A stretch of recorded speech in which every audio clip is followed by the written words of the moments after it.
देश भर से आई सैकड़ों सफाई कर्मचारी महिलाओं ने सीवर सेफ्टिक टैंकों में काम करने वाले लोगों की मौतों के आंकड़े के बारे में सरकार के झूठ को बेनकाब करते हुए सोमवार को नई दिल्ली के जंतर मंतर पर प्रदर्शन किया। जंतर मंतर में जुटे ये लोग उन इंसानों की आवाज़ बनकर आए हैं जिनकी ज़िंदगी मौत से भी बदतर है। मैनहोलों और शिविरों में सिर डुबोकर देश और समाज की गंदगी साफ करने वाली इस जमात का चेहरा न तो सरकारों को दिखता है और न ही उनके रहनुमाओं को। ये गिनती में तब आते हैं जब इनकी अचानक मौत होती है, लेकिन सफाई कर्मियों का यह दर्द अब बर्दाश्त के बाहर चला गया है। लिहाजा उन्होंने इस जहालत से छुटकारा पाने का फैसला कर लिया है। सीवर सेफ्टिक टैंक में होने वाली मौतों के बारे में बोले जा रहे सरकारी झूठ को बेनकाब करते हुए जंतर मंतर पहुंची सैकड़ों सफाई कर्मचारी महिलाओं ने कहा कि दलित जिंदगियां और दलित मौतें दोनों ही देश की मौजूदा सरकार के लिए अदृश्य हो गई हैं। सीवर व सेफ्टिक टैंकों में हो रही मौतें वास्तव में जातिगत उत्पीड़न है, लेकिन जातिगत मानसिकता वाली सरकारों के लिए ये कोई मायने नहीं रखता। सफाई कर्मचारी आंदोलन के नेता बेजवाड़ा विल्सन का कहना है कि सरकार द्वारा सफाई कर्मचारियों की मौतों को नकारना उनकी जातिवादी मानसिकता को दर्शाता है। हमें मारना बंद करो अभियान को चलाते हुए आज 475 दिन हो गए, लेकिन सरकार हमें गंभीरता से नहीं ले रही है। इन सीवर सेफ्टिंग टैंकों में मौतें नहीं हुई हैं बल्कि हत्याएं हुई हैं और इसके लिए हम सरकार को जिम्मेदार ठहराते हैं। सिवर का सेप्टिक टैंक का हत्या ये देश का अंदर कम से कम 1993 से कंटिन्यूसली हो रहा है। इसका अनुसार हमने सुप्रीम कोर्ट भी गया। सुप्रीम कोर्ट ने 2014 पे जजमेंट भी दिया। बाद में अभी तक भारत सरकार ने कितने लोग ऐसा मर चुका उनका पहचान करने के ये काम करना नहीं कर रहा है। अब वो हत्या हो रहा है आज का तारीख पे भी हर जगह, वो थोड़ा ज़्यादा भी हो रहा है। क्यों? तो स्वच्छ भारत से टॉयलेट बढ़ गया, टॉयलेट बढ़े तो सेप्टिक टैंक है, सेप्टिक टैंक साफ करना तो लोग तो ज़रूरत पड़ते हैं। हमारे पास कोई टेक्निकल ऐसा व्यवस्था तो बिल्कुल नहीं है। झूठ बोलते हैं, हाई ये दिखाते हैं। ये इतने बड़ा देश है, इस पे 4 मशीन दिखा के मॉडल दिखाए तो नहीं होते ना।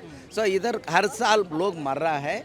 वो हत्या का बंद करने के, हमें मारना बंद करो, ये नारा लेके हम दिल्ली आ गए। वहीं महाराष्ट्र से आए सिद्धार्थ इगले हमें बताते हैं कि इस साल 59 भारतीय नागरिकों की मौत सीवर सेफ्टिक टैंकों में हुई है, लेकिन सरकार ने संसद के भीतर सफ़ेद झूठ बोलते हुए कहा कि इस साल केवल 9 लोगों की मौत हुई है। मौतों के सही आंकड़ों को सरकार द्वारा लगातार नकारने से शब्द होकर ही सफाई कर्मचारी आंदोलन ने इस अभियान का आह्वान किया है। जो सीवर डेथ का जो रेट है और संसद में जो पेश किया गया है गवर्नमेंट की तरफ से, उन्होंने कहा है कि सिर्फ 9 लोगों की भारतवर्ष में आज के तारीख तक डेथ हुई है। लेकिन हमारे सफाई कर्मचारी आंदोलन जो ऑनरेबल बेजवाड़ा विल्सन साहब के गाइडेंस में हम पूरे भारतवर्ष में काम करते हैं, मेरे जैसे जो सोशल वर्कर है सर के गाइडेंस में हम इस बात को जस्टिस देने के लिए हम काम करते हैं। कहना यह है कि आज के तारीख में 60 लोगों की डेथ हुई है और वो फैमिली सब यहाँ हम इकट्ठा हुए थे भारत। सीवर सेफ्टिक टैंकों में मौतों पर सरकारी उदासीनता के खिलाफ स्टॉप किलिंग अस अभियान 11 मई 2022 से शुरू किया गया था। तब से रोजाना सफाई कर्मचारी समुदाय से जुड़े युवा, महिलाएं, पुरुष व बच्चे देश भर के अलग अलग जगहों पर सड़कों पर निरंतर प्रदर्शन कर रहे हैं। जिन महिलाओं ने सीवर व सेफ्टिक टैंकों में अपने परिजनों को खोया है, वे उनकी मौतों से जुड़े साक्ष्य और उनकी तस्वीरें लेकर जंतर मंतर पर मौजूद थी, जो सरकारी आंकड़ों के झूठ का पर्दाफाश कर रहे थे। उनका कहना था कि सरकार के झूठ व उदासीनता ने उनकी पीड़ा को कई गुना बढ़ा दिया है।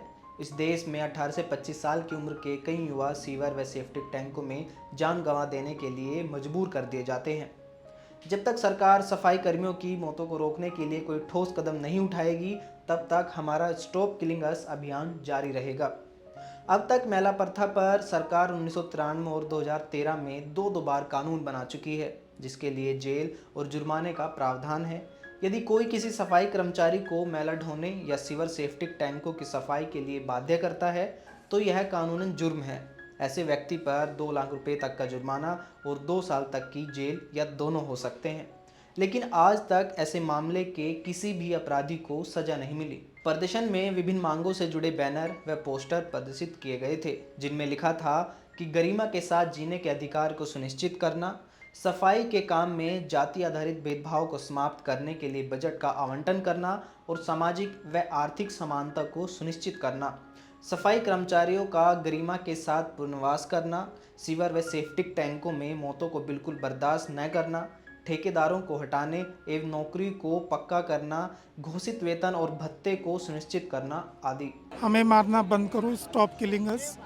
ये कैंपेन हमारा चल रहा है, अभी इसको 450 दिन हो गए हैं लगातार चलते हुए पूरे देश में एक एक करके, है ना। और लेकिन सीवर देखिए, सीवर डेथ लगातार हो रही है ना। 2013 का कानून है, उसमें सीवर की सफाई कंप्लीटली बैन है, इलीगल है, उसके ऊपर पनिशमेंट भी है, लेकिन ना किसी को सजा होती, ना कोई पकड़ा जाता और लोग मर रहे हैं। प्रदर्शन के आखिर में यह संकल्प भी लिया गया कि जब तक सरकार द्वारा इस मामले पर कोई ठोस कार्रवाई नहीं होती है तो स्टॉप किलिंग अस अभियान जगह जगह इसी तरह रोजाना जारी रहेगा। और अगर आपको ये वीडियो और हमारी खबरें पसंद आती हैं तो आप हमारे चैनल को सब्सक्राइब कीजिए और अपने दोस्तों के साथ ये न्यूज़ साझा कीजिए। धन्यवाद। आप देख रहे हैं जनचौक का सोशल मीडिया प्लेटफॉर्म। हमारे YouTube चैनल को सब्सक्राइब करने के लिए बेल आइकन दबाना ना भूलें।